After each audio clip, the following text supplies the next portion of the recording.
Pocas personas han cambiado la historia del pensamiento como San Agustín. Sus escritos influyeron en la filosofía, la teología, la política e incluso en la forma en que hoy entendemos la conciencia, la memoria y el paso del tiempo. Sin embargo, lo más sorprendente es que durante buena parte de su juventud estuvo muy lejos de la vida que más tarde predicaría. Antes de convertirse en uno de los santos más importantes del cristianismo, fue un joven brillante, ambicioso, apasionado por los placeres y constantemente insatisfecho. Su transformación fue tan profunda que, más de 1600 años después, sigue siendo una de las historias personales más fascinantes de la historia. Agustín nació el 13 de noviembre del año 354 en Tagaste, una pequeña ciudad de la provincia romana de Numidia, en el territorio que hoy pertenece a Argelia.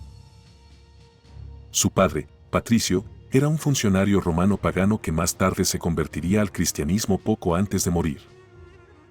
Su madre, Mónica, era una cristiana profundamente creyente y desempeñaría un papel decisivo en la vida de su hijo. La tradición cuenta que pasó años rezando por su conversión, convencida de que algún día abandonaría el camino que había elegido. Desde muy joven, Agustín demostró poseer una inteligencia extraordinaria. Aprendía con facilidad, tenía un talento excepcional para el lenguaje y muy pronto destacó en la retórica, el arte de hablar con elegancia y persuadir mediante las palabras. En el Imperio Romano, dominar la retórica era una de las mejores maneras de alcanzar prestigio, riqueza y poder. Agustín estaba decidido a conseguirlo. Fue enviado a estudiar primero a Madaura y después a Cartago, una de las ciudades más importantes del norte de África. Allí descubrió una vida completamente distinta. Cartago era una metrópolis llena de comercio, espectáculos, debates filosóficos y una intensa vida social. También era un lugar conocido por sus excesos. En sus propias confesiones, escritas muchos años después, Agustín reconoce con absoluta sinceridad que buscó intensamente los placeres del mundo y que durante esa etapa deseaba ser admirado, triunfar y satisfacer todos sus deseos. Él mismo escribió una frase que se haría famosa siglos después: «Señor, dame castidad y continencia, pero todavía no». Con ella no intentaba hacer una broma. Expresaba el conflicto interno que vivía. Sabía que existía un ideal moral elevado, pero aún no estaba dispuesto a renunciar a la vida que llevaba. Durante esos años inició una relación estable con una mujer cuyo nombre nunca menciona. Vivieron juntos durante más de una década y tuvieron un hijo llamado Adeodato, cuyo nombre significa regalo de Dios. Aunque nunca llegaron a casarse, Agustín siempre habló de ella con respeto y cariño. Cuando más tarde decidió cambiar de vida, la separación fue uno de los episodios más dolorosos de toda su existencia. Mientras buscaba respuestas sobre el sentido de la vida, Agustín comenzó a interesarse por distintas corrientes filosóficas. Una de las que más lo sedujo fue el maniqueísmo, una religión fundada en el siglo III por el profeta persa Maní. Los maniqueos enseñaban que el universo estaba gobernado por dos fuerzas eternas, el bien y el mal. Para un joven que buscaba explicar el sufrimiento humano, aquella doctrina parecía ofrecer respuestas sencillas y convincentes. Durante casi 9 años defendió esas ideas. Sin embargo, cuanto más profundizaba en ellas, más preguntas aparecían. Esperaba encontrar explicaciones racionales y descubrió contradicciones que nadie podía resolver.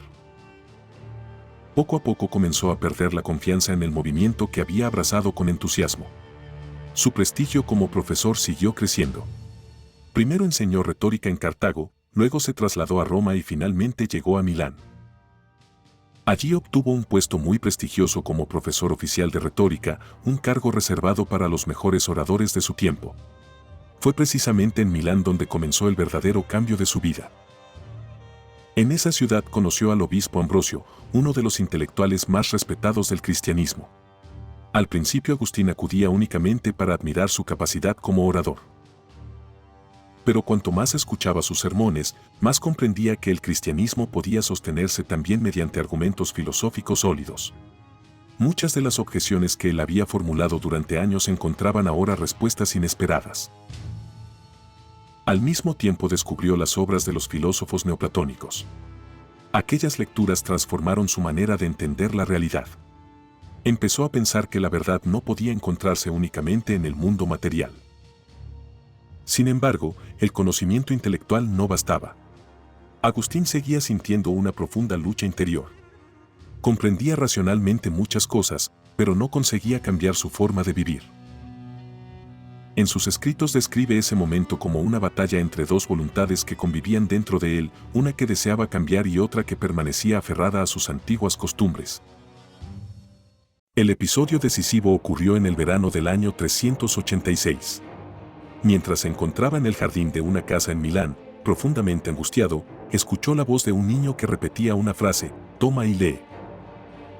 Agustín interpretó aquellas palabras como una invitación. Abrió al azar un ejemplar de las cartas de San Pablo y comenzó a leer el pasaje que tenía delante. Según cuentan las confesiones, en ese mismo instante desaparecieron sus dudas y sintió que había encontrado finalmente el camino que llevaba buscando durante tantos años. Al año siguiente, durante la Pascua del año 387, recibió el bautismo de manos de Ambrosio junto con su hijo Adeodato. Poco después emprendió el regreso al norte de África acompañado por su madre. Sin embargo, antes de embarcar, ocurrió otro momento inolvidable en el puerto de Ostia. Mientras esperaban, madre e hijo mantuvieron una larga conversación sobre la felicidad eterna y la naturaleza de Dios. Días después, Mónica enfermó y murió. Agustín describió aquel episodio con enorme emoción, reconociendo que había perdido a la persona que nunca dejó de creer en él. De vuelta en África, vendió gran parte de sus bienes y comenzó una vida dedicada al estudio, la oración y la enseñanza. En el año 391 fue ordenado sacerdote casi contra su voluntad. 5 años después fue nombrado obispo de Hipona, ciudad situada en la actual Argelia, responsabilidad que mantendría hasta su muerte. Desde allí escribió algunas de las obras más importantes del pensamiento occidental. Sus confesiones son consideradas la primera gran autobiografía psicológica de Occidente. Analiza sus pensamientos, emociones, dudas y contradicciones con una profundidad sorprendente.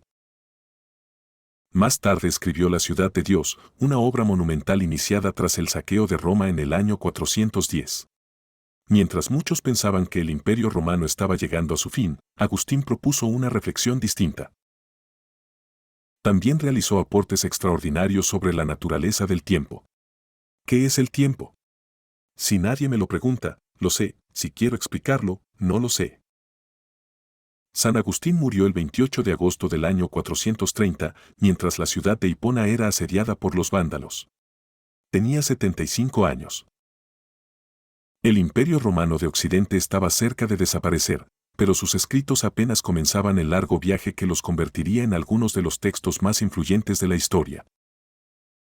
Su legado alcanzó a pensadores como Santo Tomás de Aquino, René Descartes, Blaise Pascal e incluso filósofos contemporáneos. Sus preguntas siguen siendo objeto de debate hoy. La historia de Agustín demuestra que una persona no está condenada a permanecer igual toda su vida. El joven ambicioso terminó convirtiéndose en uno de los mayores pensadores de la civilización.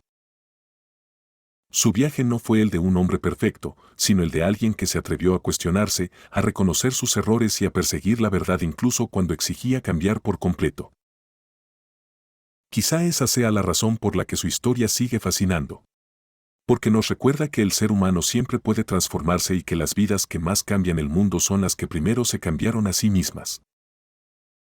Si te gustó esta historia y quieres descubrir más personajes extraordinarios que transformaron la ciencia, la filosofía y la historia de la humanidad, suscríbete a diferentes formas, activa la campana y acompáñanos en el próximo video.